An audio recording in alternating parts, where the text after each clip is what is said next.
começo. Quem não leu, vai ler em casa. E eu quero ler agora apenas o versículo 27 e o versículo 28 da palavra de Deus. Isaías capítulo 40, versículos 27, versículo 28. Quero também agradecer aos irmãos que oraram, estão orando por mim e continuem orando, né? Ainda estou no processo, até o dia 8, né, para nós vermos como está um pouco melhor um líquido livre, né, que está andando pelo abdômen, se o organismo já absorveu e expeliu, ou se de repente vamos precisar passar por algum outro tipo de procedimento. Então, peço aos irmãos que orem, peçam a Deus para que Ele tenha misericórdia, né, na minha vida. É o que eu estou pedindo a Deus todo dia. Senhor, tem só misericórdia do teu servo, né? Glória a Deus. Isaías capítulo 40, versículo 27 e 28 diz assim a palavra de Deus: porque dizes, ó Jacó, e tu falas, ó Israel, o meu caminho está encoberto ao Senhor, e o meu juízo passa largo pelo meu Deus. Não sabes, não ouvistes, que o eterno Deus, o Senhor, o Criador dos confins da terra, nem se cansa, nem se fatiga, não há esquadrilhação do seu entendimento. Ele dá vigor ao cansado, Ele multiplica as forças ao que não tem vigor. Os jovens, eles certamente se cansarão, se fatigarão, e os jovens certamente cairão. Mas os que esperam no Senhor renovarão as suas forças, subirão com asas como águias, correrão e não se cansarão, caminharão e não se fatigarão. Amém? Vamos orar por esta palavra mais uma vez, em nome de Jesus. Pai, nós gratos estamos a Ti por este culto, por esta celebração, ó Deus, onde a nossa alma, ó Deus, está rendendo gratidão, nosso espírito está adorando, entronizando o Teu nome na nossa vida, através dos louvores, através, Senhor, ó Deus, das nossas ofertas e dízimos. Nós reconhecemos também o Teu governo sobre as nossas finanças. Nós reconhecemos que o Senhor também é o Deus que sustenta a nossa casa, que sustenta, Senhor, toda, meu Deus, a nossa despensa. Obrigado, Senhor, pelo Teu amor, obrigado pela Tua salvação. Nesta hora oramos para que a Tua palavra nos visite, para que ela provoque em nós, ó Deus, mudanças de atitude, mudanças de entendimento acerca de quem o Senhor é, e para que possamos, ó Deus, sermos cheios da Tua palavra, cheios do Teu Espírito, cheios, ó Deus, da Tua unção, da Tua graça e do Teu poder. Que o Senhor manifeste, ó Deus, a Tua vontade a nós essa noite, ó Deus, que possamos ouvir o Teu Espírito Santo falando poderosamente aos nossos corações. É o que nós te oramos com fé, é o que nós já te agradecemos, em nome de Jesus. Amém. Glória a Deus. Podeis sentar, meus amados irmãos, tomados da palavra do Senhor,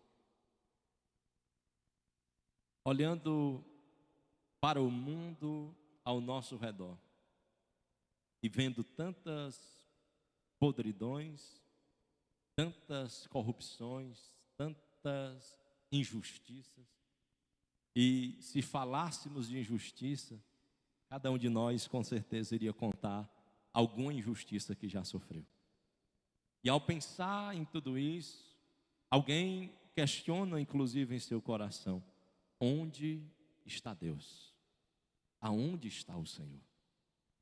Em que momento Ele intervirá em meu favor? Em que momento Ele dará sentença à causa que eu estou sofrendo e que eu estou vivendo? E olhando para este cenário, Isaías capítulo 40 é um texto oportuno que nos faz e nos traz ao mesmo tempo uma resposta acerca dessa pergunta que angustia a alma humana: aonde está Deus? Porque Ele não vê o sofrimento alheio, porque Ele não vê aquele terremoto, porque Ele não viu Ele não olhou para aquele tsunami, porque Ele não impediu que essa situação acontecesse, porque Ele não interveio na minha vida, e porque literalmente Ele permitiu que isso acontecesse. Isaías está nos trazendo um esclarecimento e ao mesmo tempo nos dando a oportunidade de compreender melhor quem é Deus, o que Ele faz e o poder que Ele tem em suas mãos para fazer na nossa vida, amém? Isaías já começa o capítulo 40, e é interessante olharmos ele pela perspectiva do próprio livro do profeta Isaías. Ele é um livro que é dividido em 3 porções, em 3 peculiaridades, que elas se juntam, elas se formam em um bloco só de livro. Primeiro começa o capítulo 1 até o capítulo 37, onde Isaías vai argumentar através dos entendimentos que Deus dá a ele, a clareza profética que Deus dá para Isaías profetizar, e ele começa a denunciar o pecado do povo. Por que não lembrarmos Isaías 1? Por que não lembrarmos Isaías 5? Por que não lembrar de Isaías 9? Por que não lembrar ainda de Isaías 7? Que são 4 textos primários do texto maior desses 37 capítulos, onde Deus denuncia a religiosidade falsa, a hipocrisia e, por que não dizer, a falsa espiritualidade daquele povo que ia para o templo, mas não queriam saber de Deus, apenas das bênçãos que Deus dava para ele, mas não queriam se comprometer com Deus, apenas queriam favores, interesses terceiros, onde Deus pudesse dar a eles e agradá-los, mas não queriam se comprometer com aquilo que Deus estava exigindo deles, a saber, a obediência, a saber, estarem dispostos a fazer a vontade de Deus e principalmente a andarem nos caminhos retos do Senhor, sem olharem para a direita, sem olharem para a esquerda, que é isso que Isaías 7, inclusive, e lá mais à frente ele vai repetir: não olhe nem para a direita, não olhe nem para a esquerda, mas olhe apenas para mim, que eu sou o Senhor de vocês. São textos terríveis, e eles culminam com sentenças declaratórias de Deus para a nação de Israel, culminando em mais ou menos 160 anos depois dessas profecias de Isaías estarem se cumprindo literalmente sobre Israel através do cativeiro babilônico. São profecias históricas que se cumpriram, algumas não apenas para Israel, porque alguém pode pensar, mas Deus condenou apenas Israel. Não, se você ler do capítulo 11 até mais ou menos os capítulos 25, quase que 19 nações Deus chama através do profeta Isaías e diz: olha, cada uma delas vai prestar conta comigo. Eu não me esqueci de nenhuma nação, eu não me esqueci de nenhum pecado de vocês, e cada um de vocês terá que prestar conta contra esse Deus. O texto termina, esse capítulo 37, com Senaqueribe, para quem não lembra, o grande rei que vinha da Síria, e ele vem para Israel e ele diz: eu já destruí o reino do norte. Quem é Ezequias? Quem é este povo para poder estar se levantando contra mim? 10 reis, já haviam 10 tribos, na realidade já haviam caídos, e agora apenas 2 tribos e meia, uma metade de Manassés havia restado, apenas Judá e Benjamim estavam ali. E o rei Senaqueribe, com todo o seu pomposo exército vindo da Síria, podia dizer: quem são eles para se manifestarem contra mim? Mas ele não sabia, aquele rei, que havia um homem que buscava a Deus. E naquele dia o rei levantou um clamor e ele disse: Senhor, o meu exército é pequeno, eu sou pequeno, as nossas tribos são pequenas diante deles, mas tu é maior e é mais poderoso, e eu sei que se nós estivermos guardados em ti, o Senhor guardará a aliança que o Senhor fez conosco. Quando nós oramos, esse texto nos faz entender uma verdade: Deus, Ele é capaz de mudar o quadro, a situação, por mais irreal que ela pareça ser, ela se torna oportuna, porque Deus é poderoso para fazer milagres. Se nós orarmos, Deus será poderoso para fazer milagres. Termina esse capítulo 37, após a grande vitória do rei, através do poder sobrenatural de Deus, que em um único dia, através do anjo enviado por ele, 185 mil soldados em um dia só morreram. A partir dali o rei vai e agora começa a inchar o seu coração. É um interlúdio, é a segunda porção desse texto de Isaías. Ele começa proclamando ações declaratórias de condenação, capítulo 37 ao 40, há um interlúdio histórico que fala exatamente desse rei chamado Ezequias. E agora ele enche o seu coração, enviado através de mensageiros da Babilônia, que vem questionar: como é que vocês venceram? O que é que vocês fizeram? E aí o rei, agora cheio de orgulho em seu coração, abre os tesouros, mostra todos os ouros que estavam dentro do seu palácio, e mostra aos inimigos babilônicos. E aí vem Isaías correndo e chega para o rei e diz: olha, por que você fez isso? Por que você está fazendo esta coisa? Quem lhe mandou fazer isso? Deus mandou você abrir a porta do tesouro para mostrar aos inimigos? Ele disse: não, pois bem, daqui a pouco eles voltarão. E eu vou dizer uma coisa: eles não voltarão para te visitar, eles voltarão, mas na realidade agora para tomar aquilo que tu mostrou. E esta verdade se cumpre 120 anos mais ou menos depois do que o profeta está intercalando nos capítulos 37 e 38 de Isaías, aonde mais à frente Nabucodonosor, no ano 586, após 2 vezes levar os jovens, levarem a força braçal para a região da Babilônia, na terceira volta ou visita que ele não vem para visitar mais o rei, ele vem para furar os olhos do rei. Ele vem agora para tomar os tesouros que havia na casa do Senhor, a arca da aliança, o incensário, tudo que havia dentro do templo. O rei literalmente usurpou e tomou para si, porque o primeiro rei chamado Ezequias havia falhado com Deus. O que é que isso me ensina, pastor? Ele me ensina que nós devemos ter cuidado com as alianças e com quem nós estamos fazendo aliança. Cuidado com quem você está fazendo negócio. Cuidado com quem você está chamando de amigo. Cuidado com quem você chama de amiga. Às vezes você bota até dentro de casa, na sua cama, e vai conversar com aquela pessoa coisas que só você e o seu marido sabem. E aí depois está toda a rua sabendo, está todo mundo sabendo. E às vezes essa pessoa não está ali para lhe ajudar. Ela está ali para pisar e matar você. E matar aqui, quando eu falo, é matar moralmente, é matar espiritualmente, é lhe fazer chegar mais ao chão. Cuidado com as pessoas para quem você está contando segredos.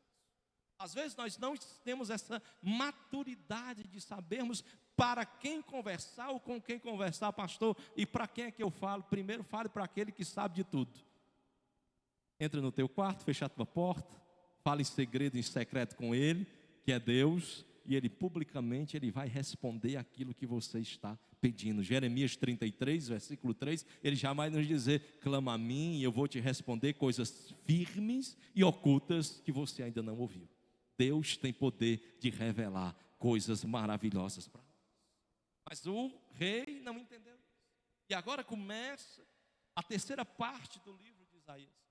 É a parte onde Deus, o capítulo 40, versículo 1, inclusive, já começa nos convidando a isso. Onde Deus, através do profeta, ele ordena para que ele fale e escreva. Diga agora, Isaías, para o povo: chegou o tempo de eu consolar eles. É o que está no capítulo 40, versículo 1. Porque todo mundo, naquele tempo em Israel, estava perguntando o seguinte: aonde está Deus no meio disso tudo? Em que lugar fixo Deus realmente está? Será que Ele está no céu? Será que Ele está aqui na terra? Aonde o Senhor está? E de que forma, ou quando Ele vai intervir na situação e na condição que eu estou vivendo? Quando haverá a resposta dEle para a minha vida?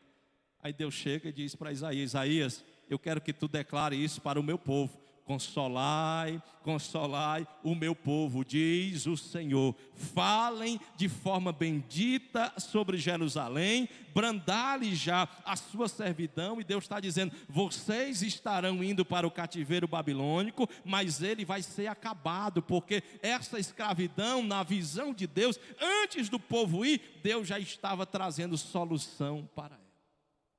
Pastor, não entendi ainda. Deus está dizendo assim para nós: antes do teu problema chegar na tua vida, eu já estou encontrando solução para eles. Entenda isso. Deus estava falando de uma profecia que ia se cumprir daqui a 120 anos. E Deus já está dizendo: eu quero ao mesmo tempo trazer uma consolação. Olha, daqui a 120 anos vocês vão passar por 70 anos de cativeiro. Mas tem uma coisa que eu já quero dizer: eu já estou trazendo solução para depois dos 70 anos. Às vezes nós estamos passando na luta e na prova e nem entendemos o que é que Deus está fazendo. Sabe o que é que Deus está fazendo? Ele já está dando solução. Deus está dizendo: eu já estou tirando a servidão, eu já estou tirando o cativeiro, eu já estou livrando você da situação que você está vivendo. Deus não trabalha modificando o passado, nem alterando o presente. Deus está lá no futuro. O presente Ele dá para nós escolhermos, mas o futuro pertence a quem? A Deus. É Ele quem mexe, é Ele quem altera, é Ele quem intervém, é Ele quem faz, é Ele quem modifica, é Ele quem vai lá na frente e trabalha em nosso favor. É por isso que Ele vai dizer lá atrás, através do salmista: aquietai-vos e sabei que eu sou Deus. Tem hora na nossa vida, meu irmão, que nós só temos que nos aquietar e deixar: Senhor, opera, faz, porque o milagre é teu, o jeito do Senhor fazer. E Deus começa a trazer alguns procedimentos para o povo, e Ele diz: olha, até que venha esse tempo de eu acabar com o cativeiro de vocês, primeiro eu quero, versículo número 3, que a voz do que clama seja ouvida, seja obedecida, seja atendida. E os aspectos ou requisitos desse atendimento seriam esses: que vocês endireitem o caminho de vocês, que vocês tornem reto este caminho para Deus, porque vocês estão tortos, e enquanto vocês estiverem tortos, eu não tenho como ajeitar a vida de vocês. E tem gente que fica assim: Senhor, livra a minha vida, Senhor, me tira desse cativeiro, Senhor, afasta de mim, Senhor, esta dor, esse espinho, essa tribulação. Mas você já direitou a seu caminho, a sua vereda? Voz do que clama no deserto: endireitai os caminhos, aplanai ele, torne ele reto para Deus. Deus não anda em estrada tortuosa. Sabe por que as estradas são tortuosas? É para a gente não dormir, porque se fosse reta a gente dormia. Se tortuosa tem gente dormindo e caindo em abismo, imagine se fosse reta direto. Mas Deus só anda em estrada reta, amém? Diga assim: meu coração precisa ser uma estrada reta para Deus. Deus não trabalha em estrada torta, por isso que Ele está dizendo: olha, endireita o teu caminho, torna ele plano. Pastor, como é que eu ajeito a minha vida? É dobrando o joelho, meu irmão. É lendo a palavra, é buscando a Deus, é estando em comunhão com Ele. Aí você vai endireitar, tornando a tua vida correta, santa, para que Deus possa trabalhar em teu favor. E quando você estiver com a vida reta, não se preocupe. O Deus que trabalha lá no futuro, Ele já está fazendo acontecer coisas novas que eu e você ainda não imaginamos que vai acontecer. Nós trabalhamos com prognósticos, Deus trabalha com realidade. A gente supõe, eu acho que talvez isso vai acontecer. Deus já está dizendo: não, é o que eu já determinei fazer, é isso que vai acontecer. Oh, glória a Deus, endireitai o caminho. E aí quando nós endireitamos o caminho, o que acontece? Aí Deus está dizendo agora palavras de consolação: todo vale vai ser exaltado, e todo monte outreiro será abatido. Deus está dizendo: eu vou pegar o humilde e vou colocar lá em cima, e eu vou pegar aquele que se acha muita coisa e vou colocar lá embaixo. O vale, geograficamente, ele nunca vai surgir para cima, ele é vale. Ele nasceu para ser vale e vai morrer como vale. Mas Deus está dizendo: quando eu vier e ver o caminho endireitado, não se preocupe, você que está abatido hoje, eu vou levantar, e aquele que se acha muita coisa, eu vou abater. Glória a Deus. E Deus diz mais: e o que está torcido, não tem aquele galho torcido, Deus está dizendo: esse galho que não presta mais para nada, que não serve mais de nada, eu vou endireitar ele. Oh, glória a Deus. Eu creio que aqui esta noite tem um bocado de galho velho que estava tudo torto, que Deus já endireitou. Eu sou o primeiro, meu irmão. Sou o primeiro galho rei torto que Deus pegou e botou assim, bem retinho, e diz: a partir de agora eu vou estar endireitando a tua vida, glória a Deus. E o que era áspero, eu vou tornar plano. Deus está dizendo o que, pastor, para mim, para a tua vida? É que Ele tem poder de mudar situações adversas. O que eu e você não somos capazes de mudar, Deus tem poder de mudar. Diga assim para o irmão agora do seu lado, para ele não dormir: só Deus, meu irmão, só Deus pode mudar.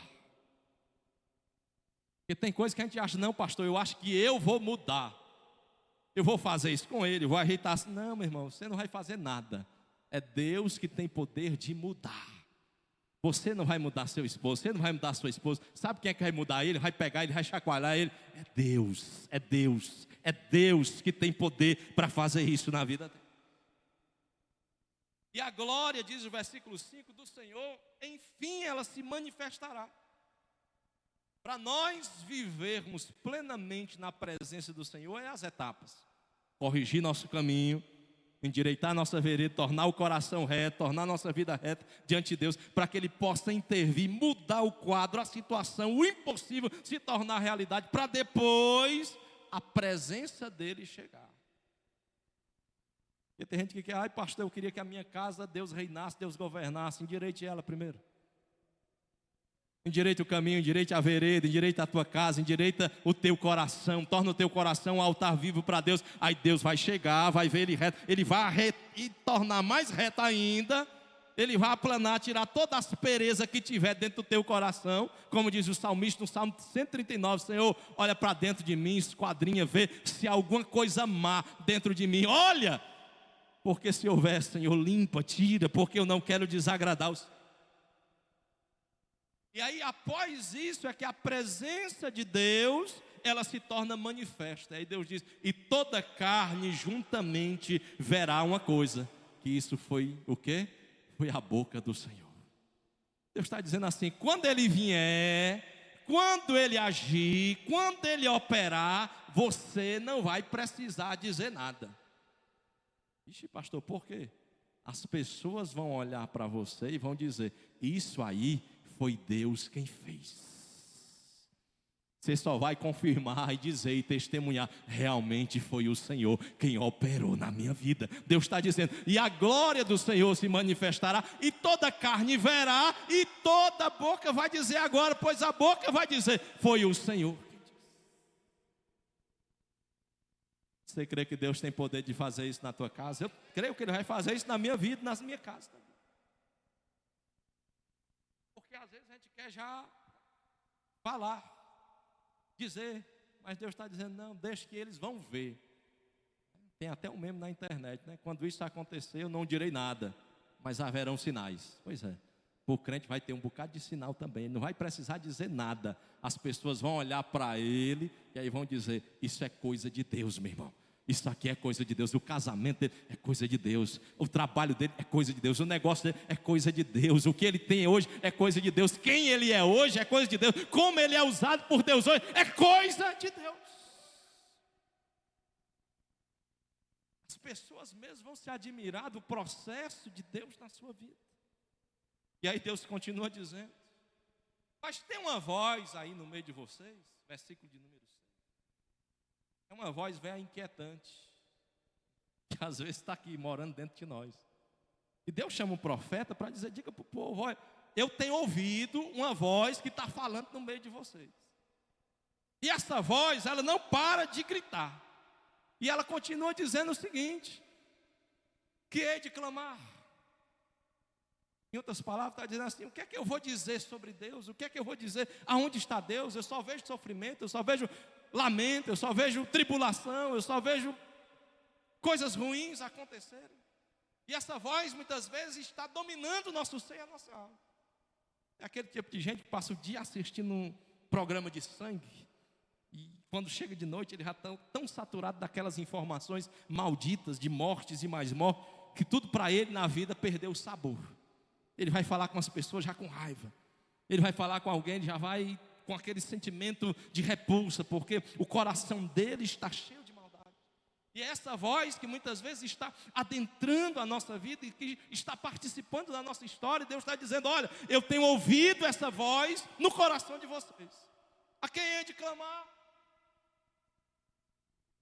O que eu hei de clamar a Deus? O que eu hei de pedir, se tudo que eu peço para Ele, Ele não escuta? Porque tem hora que você faz isso. Deus, eu orei, Deus, eu pedi, Deus, eu clamei e nada aconteceu. Por que eu vou ter que orar de novo? Eu orei pelo meu filho, eu orei por aquele trabalho, eu orei por aquela porta, eu orei para passar naquela prova, eu orei por isso, eu orei por aquilo e não aconteceu. Por que eu vou clamar de novo? Aí Deus está dizendo, olha, diga uma coisa para este, diga uma coisa para esta voz, diga uma coisa para este que está dizendo isso em seu coração. E ele diz, olha, toda carne é erva. Ele não se gloria na vida dele. Toda carne, toda vida é como uma flor da erva. E Deus está comparando a nossa vida a uma flor. Ele está dizendo, a vida começa com a beleza, coisa mais linda, um meninozinho novo, né? Pelezinha de bebê, a coisa mais gostosa que tem. Não tem ruga nenhuma, meu irmão. Não precisa passar creme, skincare, essas coisas todas que, né, faz com que esconda um pouco mais os sinais. Os sinais que tem é de beleza, depois vem os sinais da vida, né? Aí depois vira os sinais da idade, né? E aí todo mundo tenta esconder. E aí Deus está dizendo, olha, é como uma beleza, é toda bela.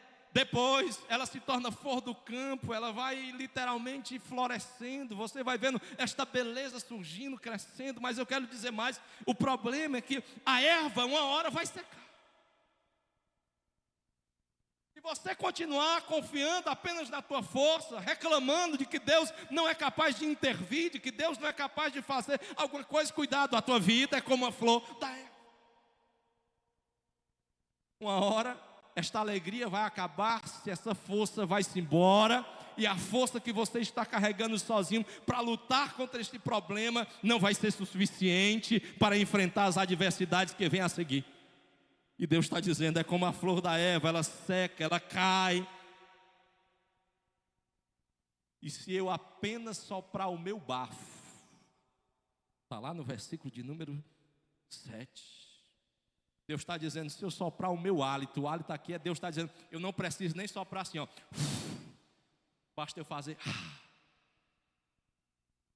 Deus está dizendo assim, eu não preciso nem de muita força.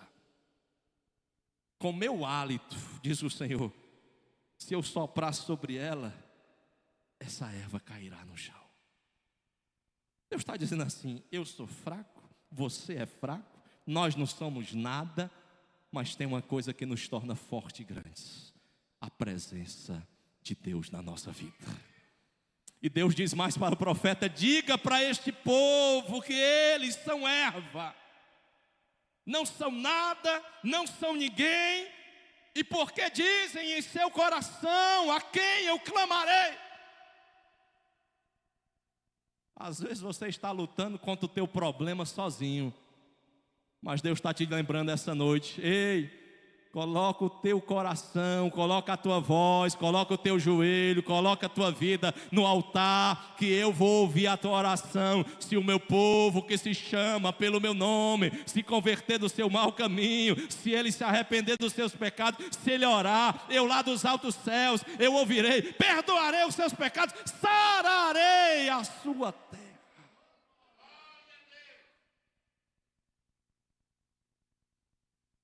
Qual é a causa impossível que você tem hoje? Talvez você diga, pastor, a quem eu vou clamar por essa causa? A quem eu vou pedir? Se eu já pedi tanto a Deus, Deus está dizendo, peça mais, ore mais. Eu ainda tenho o poder de intervir, porque eu sou o Senhor. Vocês são erva, mas eu sou o Senhor. E ele repete isso no versículo 8, dizendo, a erva se seca. Nós secamos, a nossa beleza vai embora.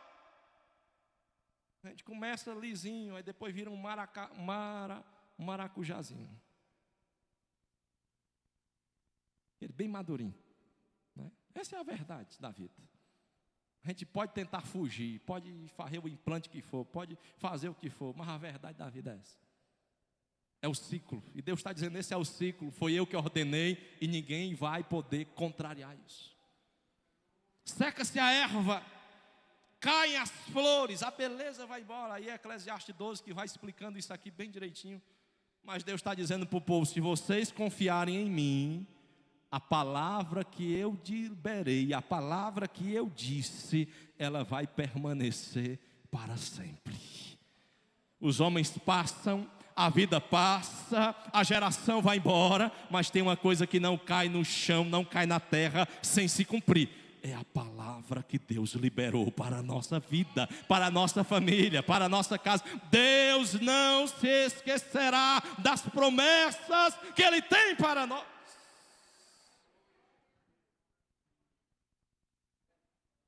Aí Deus agora chama nós, os anunciadores, versículo de número 9. Anunciadores da boa nova. Não é só os obreiros que vão na praça, nas casas, não. É a igreja toda que está sendo convocada por Deus. Deus está dizendo, tu, ó Sião, que anuncias as boas novas, tu, anunciador das boas novas, sobe até um alto monte. Aí Deus está dizendo, vá até o lugar mais elevado possível, para que quando tu chegar lá, o que tu falar, o vento leve para bem longe. Diga o seguinte para eles: tu é um proclamador de boas novas de Jerusalém, levanta a tua voz fortemente, grita o mais alto que tu puder, levanta sobre essa cidade, não tema o que eu vou colocar na boca para tu falar. Dize para a cidade de Judá: eis que o vosso Deus está aqui.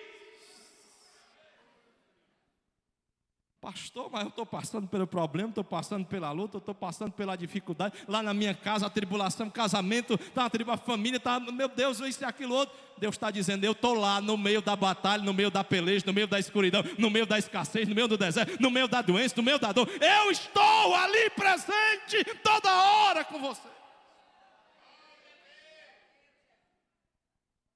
É porque nós imaginamos a presença de Deus só na hora que a coisa está boa. Quando a gente abre a geladeira, está tudo do bom e do melhor. Não, Deus está na hora difícil. Deus está na hora que os teus amigos não te visitam. Deus está na hora que você não recebe uma mensagem no WhatsApp, talvez de bênção, talvez uma palavra de conforto. Deus está na hora em que você espera que alguém venha até você e ninguém vem. É nesta hora que Deus está dizendo, eu estou aqui com você, eu não te abandonei, não vou te abandonar, não te abandonarei. Deus está dizendo para nós, subam até o monte mais alto e gritem, Deus está aqui no meio do processo, da batalha, da dificuldade com vocês. Pastor, e como é que eu sinto essa presença de Deus? Como é que eu sei que ela é real? É quando eu começo a orar na dificuldade, irmão. É quando na tribulação eu me aproximo mais de Deus. Aí nessa hora eu entendo, Deus, eu agora estou vendo que Tu é real. Não é pelo que Tu faz, não é pelo que o Senhor opera, não é pelo milagre, mas é por quem o Senhor é na minha vida. Grande Deus, grande Senhor. Diga mais a esse povo, versículo agora de número 10. Digam a eles que eu estou aqui. Mas diga também mais uma coisa. Diga que o Senhor virá. Oh, glória a Deus. Deus não virá fraco. Deus não virá, aleluia, cambaleando. Deus virá forte. E o seu braço vai tomar conta de tudo, vai dominar o que está te atribulando, o que está dominando a tua alma, o que está causando medo, o que está causando pavor. O braço de Deus vai vir e vai dominar. E Deus diz, eu ainda trago galardão e o salário para aquele que está buscando a mim. Oh, glória a Deus. Diga mais a eles, vai a palavra de consolação de Deus, versículo agora de número 11. Como pastor,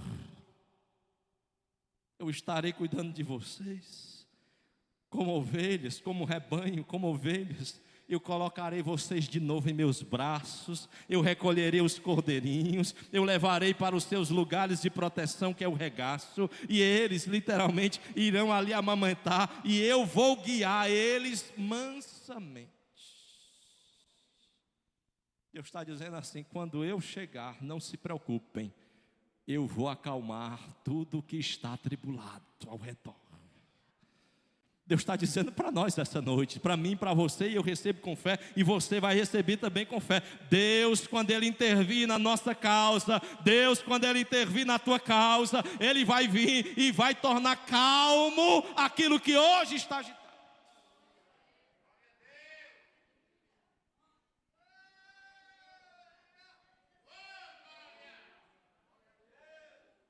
Consolai o meu povo. Pastor, como é que eu tenho a certeza disso?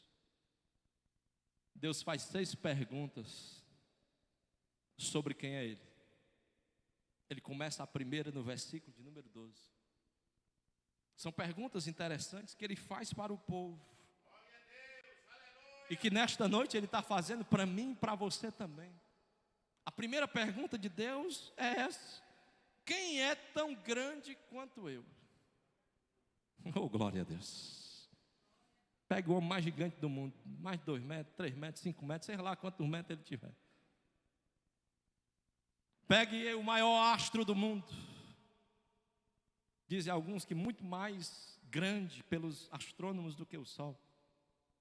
Pegue a Via Láctea, que está lá no finalzinho de toda uma constelação de mais astros, e o planeta, pelos cálculos que os cientistas fazem, e os astrofísicos, que são especialistas nisso, chegam a dizer, o limite do olho humano pelos telescópios chega a quase 4,2 bilhões de anos-luz. Isso significa dizer que para aquela luz mais longínqua chegar até nós, nós estamos vendo o que aconteceu há 4,2 bilhões de anos atrás. É uma distância longa, é como se colocasse uma pessoa atrás da outra e não coubesse o tanto de gente, não era capaz de ainda medir a distância entre nós e o ponto mais distante do mundo. Algum astrofísico na década de 50 chegou inclusive a fazer e documentar isso de forma científica, de que o universo não é estático, mas cada dia ele elastica-se, ele estende-se, ele está em constante expansão. Deus está criando todo dia coisas novas. Mas Deus está dizendo para nós uma pergunta: quem é maior do que Ele? É porque aqui, graças a Deus, não falta energia. Mas na escuridão, você olhando para o céu, você ia ver assim as estrelas. O monte, milhares, milhões, bilhões talvez. Aí você começa a olhar para isso tudo, o seu cérebro começa a bugar. Você é um serzinho pequeno, não é nada, um farelozinho de nada. E aí de repente você olha para o universo é maior do que você. E aí você chega a uma outra comparação. E Deus é muito maior do que isso. Deus está dizendo assim: você não sabe que eu sou grande demais, que eu sou poderoso demais, que eu tenho poder nas minhas mãos, que tudo ao redor está abaixo de mim. E aí Deus está dizendo assim para mim e para você: o teu problema não é nada comparado a quem eu sou. Glória a Deus. A tua dor, a tua dificuldade não pode ser maior do que eu. A tua causa não pode ser maior do que o teu Deus. Quem é maior do que o Senhor? E Deus está dizendo: quem foi que mediu as conchas na água nas mãos? 73% quase do planeta é água. Semana morreu um vereador, um vice-prefeito, porque ele queria atravessar um pequeno balseirãozinho de água pequeno. E um homem não foi capaz de atravessar isso. E Deus está dizendo: olha, toda a água do mundo eu coloco na conchazinha da minha mão. Quem foi que mediu? Deus está dizendo: eu botei numa balança, medi e disse: a água vai ser aqui, até ali, assim, assim, assim. Se você pegar o Oceano Atlântico, o Oceano Índico, eles não se cruzam. A densidade diferente de água de uma para outra. Deus mediu cada água do planeta da forma correta. Isso significa o quê, pastor? Que Deus se preocupou com detalhes. Será que Deus não está se preocupando com os detalhes da tua vida, da minha vida, da nossa vida, não? Deus se preocupa toda hora conosco. Quem tomou a medida dos céus? Aí Deus está dizendo: você não é capaz nem de observar o universo. Eu meço num palmo. Eu com um palmozinho eu sou capaz de dizer: vai daqui até ali, acabou-se. Quem é maior do que o nosso Deus, meu irmão? Quem é maior do que o nosso Deus? É o teu problema, é a doença, é a dificuldade, é a tribulação. Não é nada comparado a Deus. Aleluia! Numa medidazinha, o pó da terra ele pesou e ele disse: aqui vai ser o Monte Everest, 8.648 mais ou menos metros. Aqui vai ser o Pico da Neblina, o monte mais alto do Brasil. Aqui vai ser os montes do mundo. Aqui vai ser a Cordilheira dos Andes. Aqui vai ter isso. E Deus foi pesando. É como se Deus estivesse brincando de areia, numa casinha réia de areia. Deus está dizendo assim: olha o poder que eu tenho nas mãos. Você não é capaz nem de escalar. 1/3 dos que sobem no Monte Everest morrem. É um dos grandes desafios do homem, é subir até lá. Mas Deus está dizendo: eu peguei e fui com meu dedinho, joguei assim, ó, farelozinho de areia, e disse: aqui vai ser monte. Quem é maior do que o meu e o teu Deus?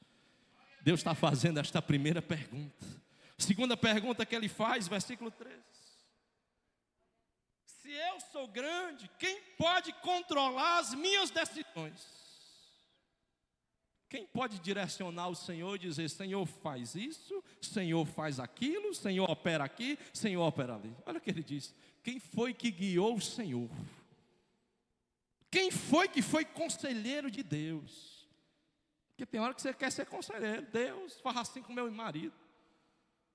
Deus, quebra aquele punho de rede daquele homem.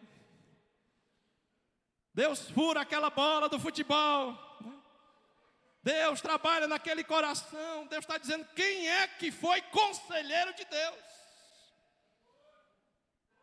Para dizer para ele: faça isso, faça aquilo. Deus está dizendo: eu já sei o que tu precisa. Eu já sei aonde eu tenho que trabalhar. O que eu estou pedindo é uma coisa: endireita o teu caminho. Endireita, que eu vou chegar. E quando eu chegar, a minha mão vai arrancar tudo que não está prestando, e eu vou trabalhar em teu favor.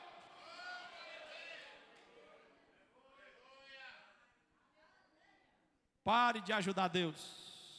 O brasileiro gosta de dar o jeitinho. Deus, por aqui é melhor. Não, Deus já sabe. Ele está dizendo: quem foi que me aconselhou primeiro? Eu já sei o que eu tenho que fazer, eu sei aonde fazer e sei quando eu vou fazer. Apenas endireita o teu caminho, que eu vou chegar com a minha mão forte. E quando ela chegar, não vai ter ninguém que resista. Terceira pergunta, versículo 14. Deus chega para o povo e diz: quem é que me ensinou alguma coisa? Olha o que Deus diz para o povo: quem foi que tomou dele, de mim, conselho? Quem foi que deu a ele entendimento? Quem foi que lhe ensinou o caminho do juízo para dizer: julga esse e julga aquele? Porque tem irmão que é assim. Esse vai para o inferno, aquele não presta.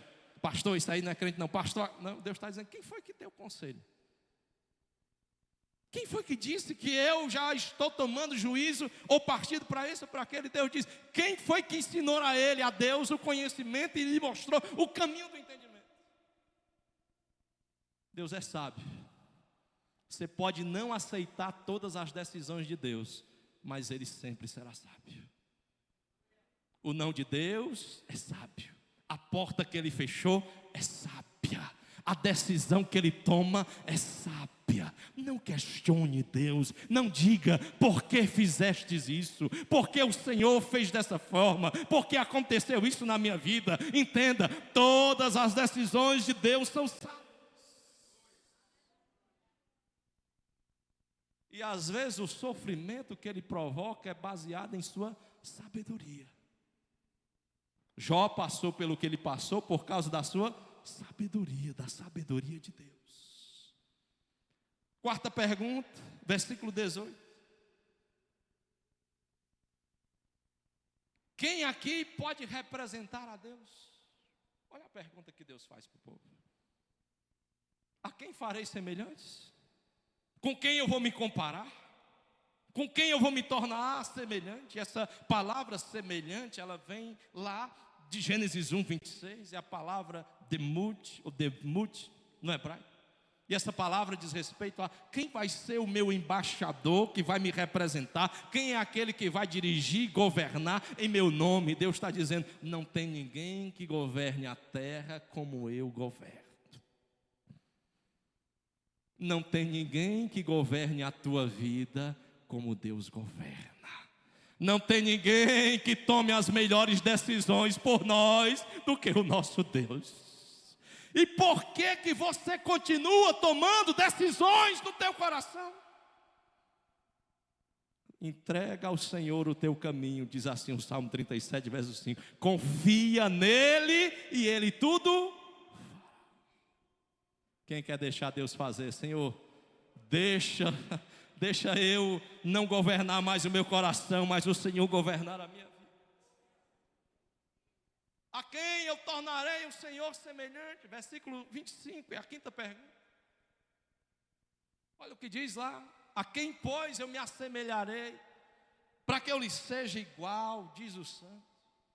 Aí ele começa e continua nos versículos anteriores, para os irmãos depois ver, ele vai dizer, olha, estão esculpindo ouro, estão gravando minha imagem no versículo 19, ele vai dizer isso de forma mais clara, estão colocando em cadeias, estão me prendendo em grades. Antigamente, eu não sei se você fazia isso, mas na religião antiga tinha um pessoal que fazia dessa forma. Se Deus não atendesse a oração, virava o santinho de cabeça para baixo, emborcava, e aí dizia, tu só vai sair daí quando tu responder, tu só vai sair daí. E tem gente que se converteu, aí vai para a igreja e acha assim, eu vou virar Deus de cabeça para baixo e vou dizer para Deus, Deus, tu só vai sair daí quando tu responder minha causa, tu só vai sair daí quando eu ver a vitória. Deus está dizendo, a quem é que eu vou me assemelhar? O pobre que não tem condição, diz o versículo 20, que não tem condição de fazer uma imagem de ouro, faz uma de barro, achando que está sendo sábio. Deus está dizendo, vocês estão loucos, nércios. Deus não pode ser prendido em imagens. Pastor, e como é que eu vejo Deus? Através da bondade dele na nossa vida, através dos detalhes, do cuidado dele. Todo dia a gente vê o agir de Deus, os livramentos, o milagre, o sustentar dele sobre nós. Sexta pergunta que Deus faz para o povo sobre quem ele é, ele diz, olha, quem pode criar o universo e comandá-lo? Quem pode? Olha o que ele diz, versículo de número 26. Levantai aos altos os vossos olhos, vejam, quem criou tudo isso? Você já parou para pensar nisso? Assim no trânsito, naquele dia que você está com raiva, de chegar no trabalho e não chega, aí Deus está dizendo, olhe para os olhos, para os altos, quem criou tudo isto? Foi aquele, aí ele está dizendo, sabe quem criou? Foi aquele que faz sair o exército delas, as estrelas, e chama cada estrela que tem. Deus não faz questão de lembrar isso para nós. Eu chamo cada uma delas pelo nome. Deus está dizendo assim, eu conheço cada estrela que eu criei. Deus está dizendo para nós assim, eu conheço também cada um de vocês que eu criei. Eu conheço cada vida, cada situação, cada história. Ele chama todas elas pelo nome, por causa da sua grandeza, das suas forças, porquanto Ele é forte e poder, e nenhuma delas, quando Ele chama, elas deixam de vir. Deus é poderoso. O que é que Deus está dizendo com isso, pastor? Deus está sustentando o universo, irmãos. Por que Ele não sustentaria a nossa vida, que não é nada diante da mão dele? O que é que você está se preocupando hoje?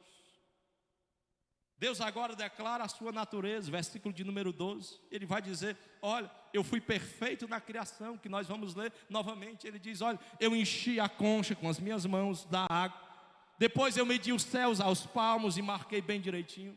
Dizem os cientistas que se a Terra estivesse a meio grau para a direita, meio grau para a esquerda, ou nós estaríamos no calor extremo demais, ou no frio exagerado demais. Os biólogos fizeram um cálculo alguns anos atrás da densidade, do nível de nitrogênio que deveria nos matar, e até hoje eles não entendem por que não nos mata. Deus definiu e Ele disse, vai ser 21%, o nível de nitrogênio na atmosfera não ultrapassa isso. Se ultrapassar um pouquinho, todos nós morreríamos, todos nós dissecaríamos instantaneamente, mas Deus é sábio, Ele diz, eu vou pôr limite até aqui, e ninguém vai entender isso, porque é sabedoria de Deus. Deus é perfeito na sua criação. Pastor, o que é que isso quer dizer para a minha vida? Você também é uma obra perfeita de Deus. Do jeito que você é, careca, narigudo, baixinho, magro, gordo, mas você é uma obra perfeita de Deus. Pastor, eu sou feio, vou diminuir meu nariz. Eu tenho uma palavra para lhe dizer. Tem duas coisas no ser humano que crescem até ele morrer, é o nariz e a orelha. Então não adianta encurtar, são órgãos cartilaginosos, eles vão crescendo à medida que você vai envelhecendo. Não adianta você mudar. Ai, pastor, eu estou me achando feio. Não, meu irmão, você é uma obra-prima de Deus. Diga assim para a pessoa do seu lado, você é uma obra perfeita de Deus. É desse jeitinho aí que você vai para o céu. Ai, pastor, eu quero ir atlético para o céu. Não, é com esse corpozinho aí maravilhoso que Deus fez, que você vai mar o céu em corpo transformado, porque é uma obra perfeita. Amém? Verso 15, ele é grande em poder. Olha o que ele diz.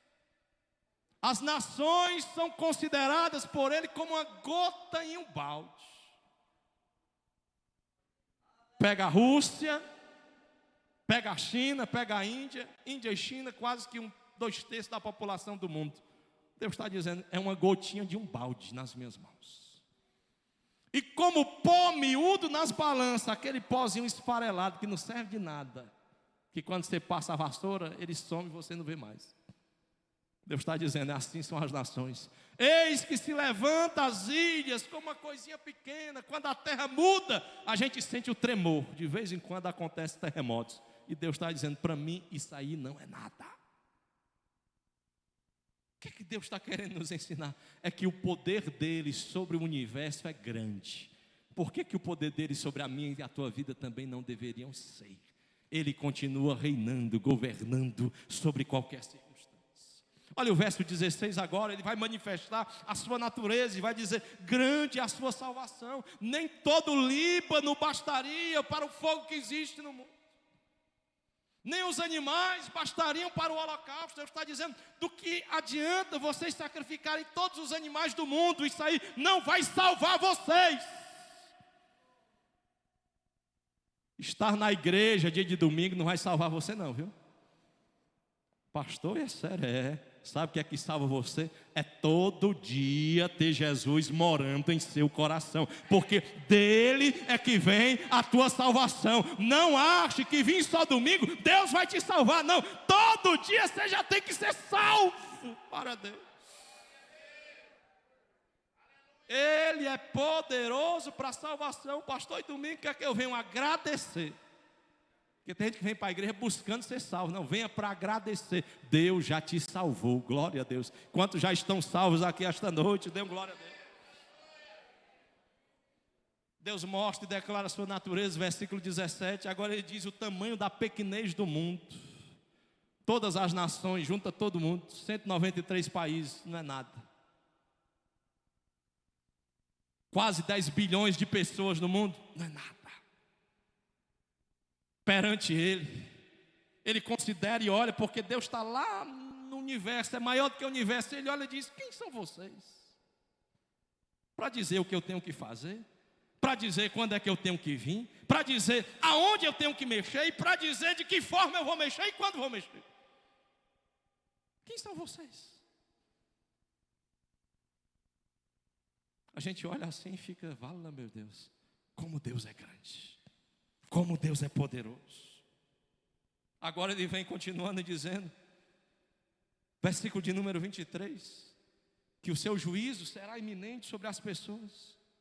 Olha o que ele diz. Ele reduz a nada os príncipes, ele torna coisa vã os juízes da terra, e Deus está dizendo, daqui a pouco a minha sentença virá. Não se preocupe, eu estou vendo a injustiça que está acontecendo. Às vezes nós queremos agir com as nossas mãos, né?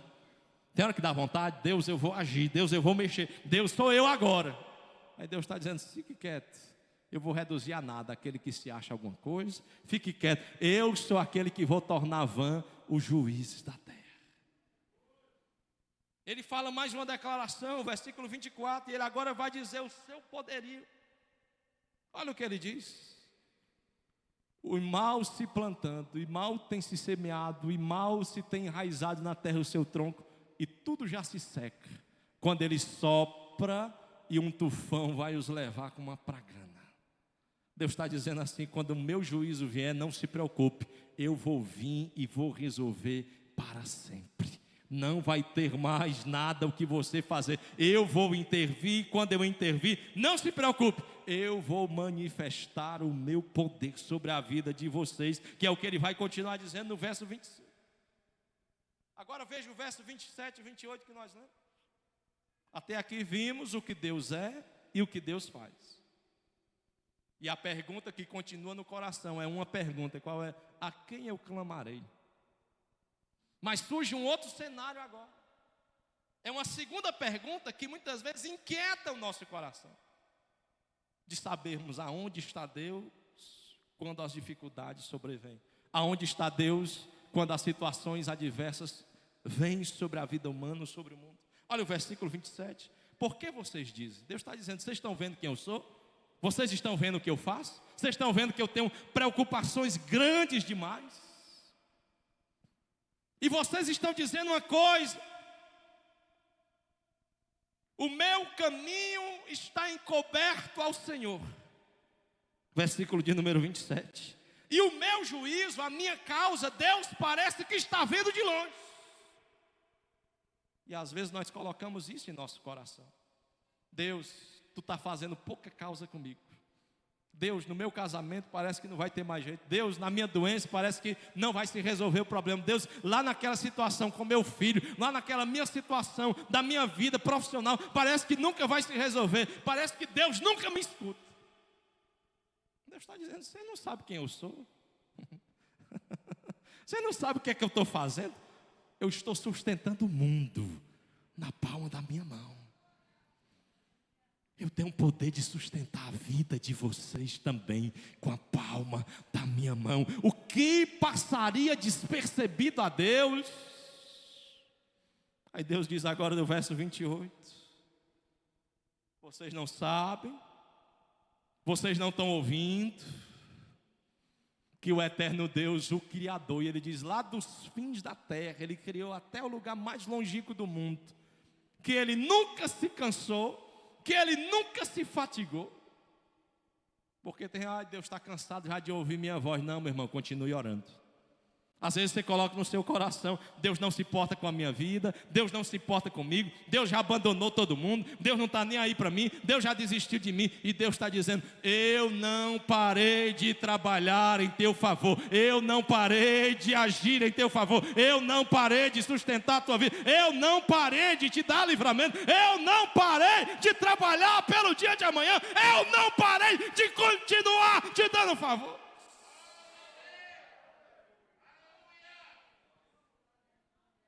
Às vezes você está preocupado só com um cantinho, um ré de unha.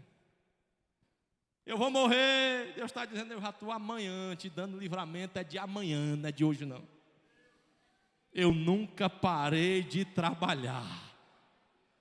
Diga assim, obrigado Deus, por não se cansar de trabalhar por mim. Porque tem hora que a gente se cansa, meu irmão. Tem hora que a gente se cansa da nossa vida. Ai Deus, eu já desisto de mim mesmo. Aí Deus está dizendo, eu não desisti. Eu continuo trabalhando em teu favor. Oh, glória a Deus! Aí vem os últimos versículos para nós concluirmos. Deus está dizendo, eu é quem estou trabalhando, não é você. Tem até um hino que diz assim, é meu, somente meu, todo o trabalho. E o teu trabalho é só um, meu irmão. Descansa, descansa. Quando eu estou muito atribulado, eu começo a ouvir esse hino, aí começo a chorar. Que eu me lembro, Deus, eu não sou nada, eu não valo nada, eu não sou ninguém, eu não sou um João ninguém. Mas o Senhor é poderoso, o Senhor é tudo.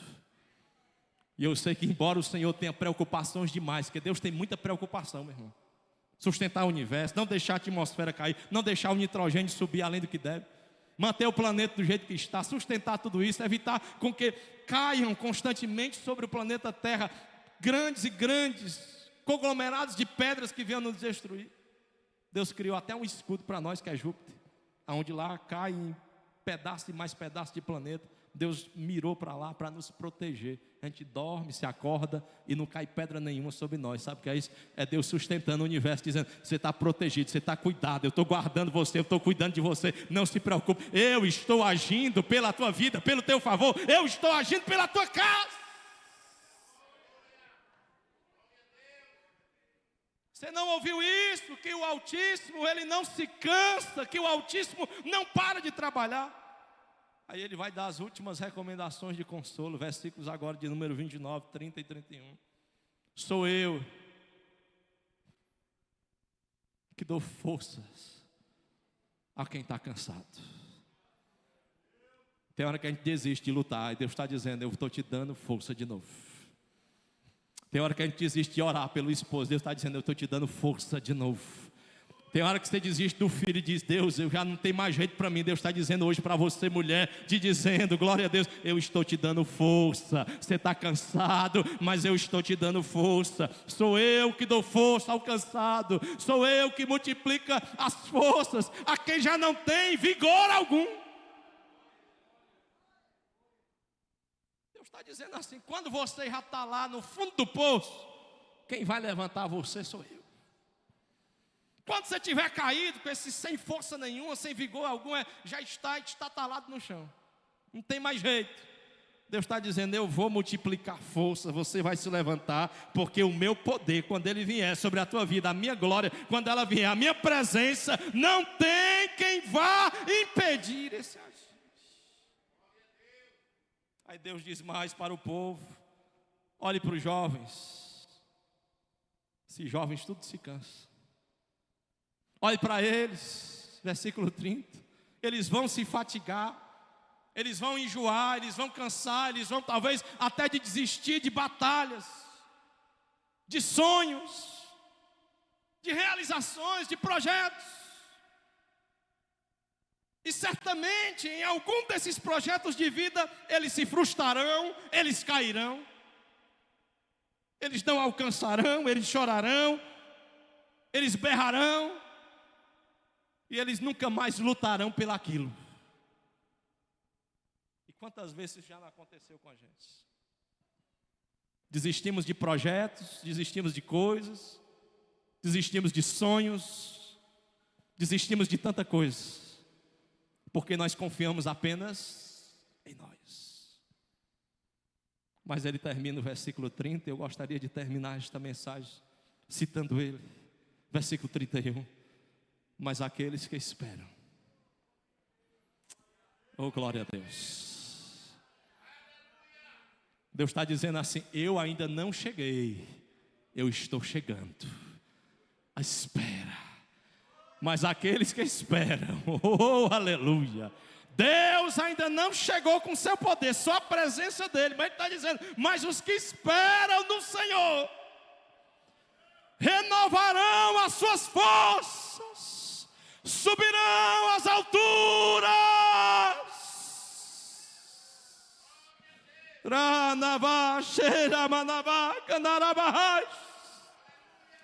subirão como águias, correrão, não se cansarão, caminharão e não se fatigarão. Sabe o que é isso? Isso é o crente que tem esperança. Se tem uma coisa que não roubam de nós, é a esperança. Paulo diz isso lá em Coríntios: tem 3 coisas que permanecem: o amor, a fé e a esperança. São permanentes em nós. Ninguém é capaz de roubar a promessa que Deus declarou para mim e para a tua vida, porque nós temos uma esperança. Jó já declarou isso, pode até me matar, meu irmão, mas eu tenho uma esperança. Eu sei que o meu Redentor vive. Eu sei que ele vive, eu sei que no final ele vai se levantar. Eu tenho esperança. Quem aqui está esperando em Deus?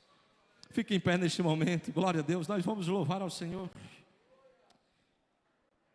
Eu quero te dizer esta noite: Deus se importa com a tua causa. Diga assim agora para o seu irmão, chacoalhe ele aí, em nome de Jesus. Meu irmão, diga aí, pode dizer, vai, chacoalhe para ali. Entender que está no... Meu irmão, Deus se importa com a tua causa. Deus está se importando com ela. Eu não sei onde dói. Eu não sei o que dói. Mas eu sei que Deus está sabendo.